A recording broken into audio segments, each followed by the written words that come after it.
दोस्तों यूएसए और यूएसएसआर यानी कि सोवियत संघ का विघटन क्यों हुआ था शीत युद्ध के बाद। शीत युद्ध क्या था, बिना हथियार के जो आपसी विचारों से जो एक दूसरे के साथ युद्ध चल रहा था, विचारों के साथ यूएसए और यूएसएसआर का यानी कि अमेरिका और सोवियत संघ का, तो उसका विघटन हुआ। सोवियत संघ हार गई। हारने का कारण क्या था दोस्तों, आर्थिक स्थिति कमजोर थी, बर्लिन की दीवार थी, मुद्राएं की कमी थी और जो सैनिक था वहाँ के वो भी कम पड़ रही थी, क्योंकि यूएसए यानी कि अमेरिका महाशक्ति है, पावरफुल देश है, ठीक है। अमेरिका का सामना करना बड़ा मुश्किल था। अभी तो थोड़ा नॉर्मल भी हुआ है, लेकिन उस टाइम विश्व युद्ध के टाइम, शीत युद्ध के टाइम, उस टाइम बहुत कठिन लगता था अमेरिका का सामना करना, ठीक है।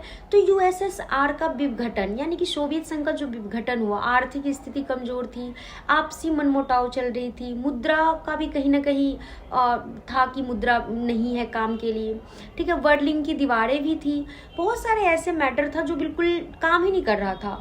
और इस मौके का फायदा उठाते हुए अमेरिका क्या हुआ, उसका विजय हुआ और सोवियत संघ का विघटन हो गया, जो बाद में क्या बन गया था, रूस। क्या बना, रूस, ठीक है।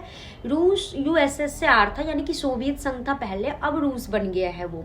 अमेरिका और यूएसएसए यानी कि यूएसए और यूएसएसआर का जो युद्ध हुआ था उसके पश्चात, और इसके विघटन का कारण यही है, क्या है कि बहुत सारी जो आर्थिक तनाव थी, सैनिक झुकाव था, उसके बाद मुद्रा का, और बहुत सारे ऐसे पर्सनली में आपस में ही मतभेद हो गया था इन लोगों में। जो इनकी गुट थी यानी कि यूएसएसआर की जो गुटें थी उनमें ही मनमुटाव हो गया था, ठीक है दोस्तों। तो ये सब कारण था सोवियत संघ के विघटन का यानी कि खत्म होने का, और यूएसए यानी कि अमेरिका की जीत हुई, ठीक है दोस्तों। तो ये सोवियत संघ के विघटन का कारण मैं